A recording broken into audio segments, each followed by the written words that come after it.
child, what was it that you wanted to be when you grew up? Think back. I know some of you need a little bit more time than others. How many of you wanted to be an astronaut when you grew up? Okay. How many of you wanted to be a princess? Oh, sir, you would have made a beautiful princess. You would look great in a dress. Yeah, I can see that. How many of you wanted to be a doctor or a teacher or a police officer? I can remember exactly what I wanted to be when I was a child when I grew up. I can remember the first time that anybody ever asked. It was my grandfather. He came over one day and he put his big hands on my shoulders and looked me in the eyes and said, "Derek, when you grow up, what do you want to be?" And I knew in my heart the answer. So I straightened my back and I pulled back my shoulders and I proudly said, "Papa, when I grow up, I want to be a Teenage Mutant Ninja Turtle." Oh boy. Thank you. Turns out that Teenage Mutant Ninja Turtles don't get paid well. They don't have health benefits. And my grandfather made it extraordinarily clear that I was not going to grow up to live in a sewer. If you guys are anything like me, each of you feels a story in your heart. But we all learn, as life happens, that living out that story is going to have challenges. I want to take a few minutes to talk about what I've learned about what it means to live your best story.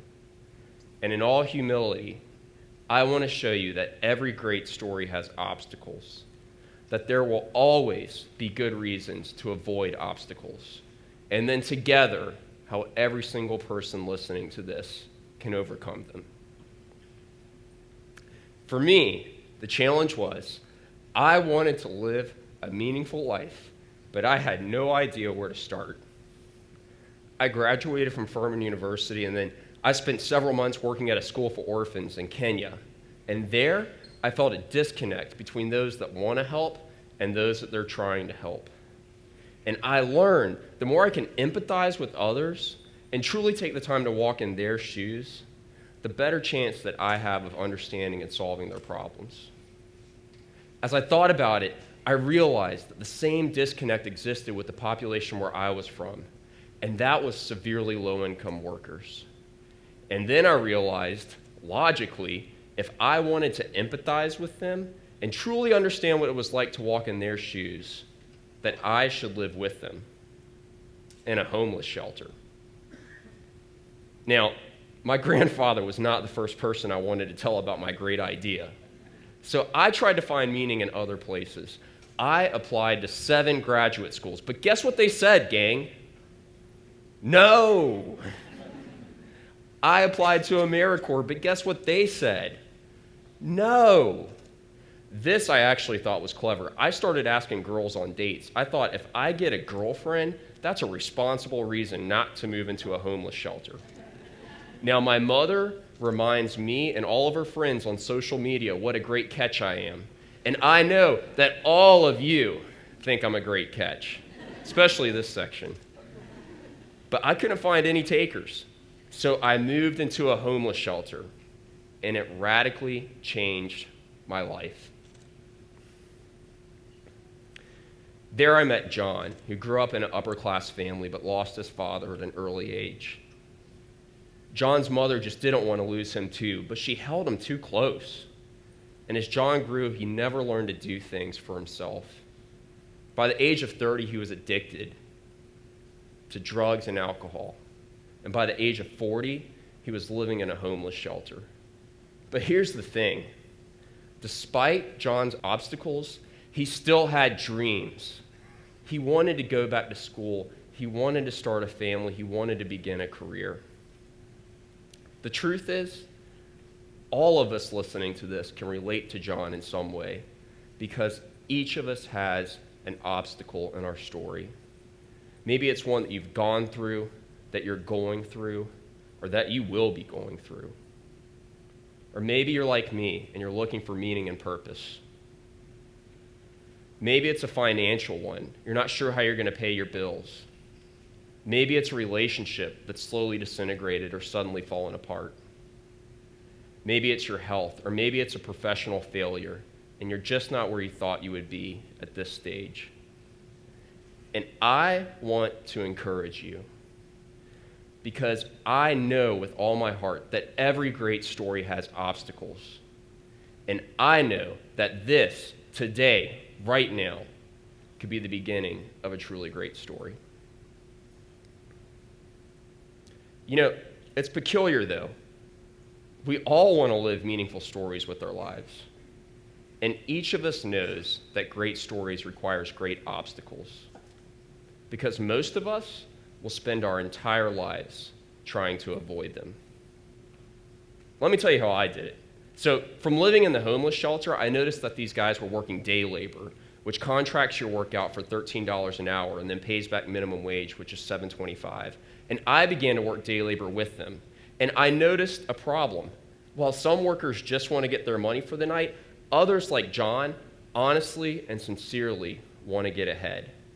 And so I began to dream of an organization where if we could invest in the workers that wanted to get ahead, we could create a better service for our customers. The problem was I had a list of 1,000,000 reasons in my mind why I shouldn't get started.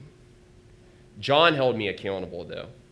See, John wanted to go back to community school, and I would put disconnects between us. I would look at him and I would say things like, John, you're clean cut, buddy. You're sharp. You're smart. Going back to school is a normal thing to do. Come on, buddy. You can do it. But then one day, John turned the tables on me. He asked why I hadn't started the company yet. And so I explained to him that I was young and I've never started a business before. And frankly, John, I don't have the money to do it with. But John just looked at me and said, Derek, I don't get it. I was frustrated at first, but John's reasons were really good. He looked at me, and with kindness he said, Derek, you're clean cut. You're sharp. You're smart. Starting a business is a normal thing to do. Buddy, I believe in you. You can do it. And for the first time, I began to walk in John's shoes. Because I realized that for each of us, there will always be good reasons to avoid obstacles. See, the reasons start when we're young, and as we grow, they change, but the message of self-preservation stays. Avoid obstacles at all costs. And so we do.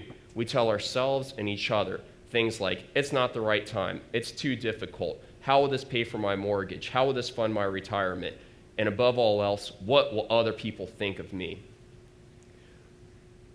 But the problem is that none of us can avoid obstacles for forever. They will catch up with us. We all have to face loss, failure, and even death. Furthermore, when we listen to these reasons, we slowly build silos around ourselves that disconnect ourselves from the realities of the world. They disconnect ourselves from the needs and cries of society. And none of us can live a meaningful life while disconnected from others. So what's the solution? This is where it gets hard and easy at the same time, but it's true. When we help others overcome their obstacles, we ultimately overcome our own. I know it sounds crazy. How could we ever give up a piece or all of ourselves and ultimately gain more than what we've lost? But for me, as I began to put workers like John ahead of myself, it gave me a sense of meaning and purpose that I had never felt before, that no obstacle could interfere with and no circumstance could change. And that was the whole reason I started this.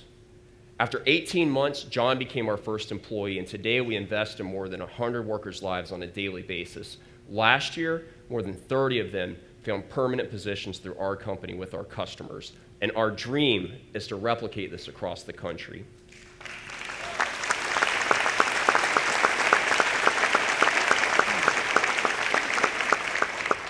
So what about John? After becoming our first employee, John has been sober for 3 years. He has a driver's license, a vehicle, a job in the field of his choice, and a studio apartment. Now, oh yeah, let's clap. Hey, bring it. Woo! Some of you are sitting here saying, Derek, I love the story, but I am never moving into a homeless shelter. My family won't let me. But gang, I'm asking you to do something more difficult. Examine your own heart. Examine the story and know the obstacle you've gone through, you're going through, you will be going through, or like me, the one you've tried to avoid, is your opportunity to love a world that desperately needs it. And when you help them overcome their obstacle, you'll find a sense of meaning and purpose that is far greater than you could ever ask or imagine. We all start out as children wanting to be different things: doctors, teachers, police officers, even you, sir, the beautiful princess, and me, the Teenage Mutant Ninja Turtle. But it's for the same reason. Each of us desires in our hearts to live for something greater than ourselves, to serve and not to be served. And that is the only story from the first chapter through the last that can truly change this world. Thank you.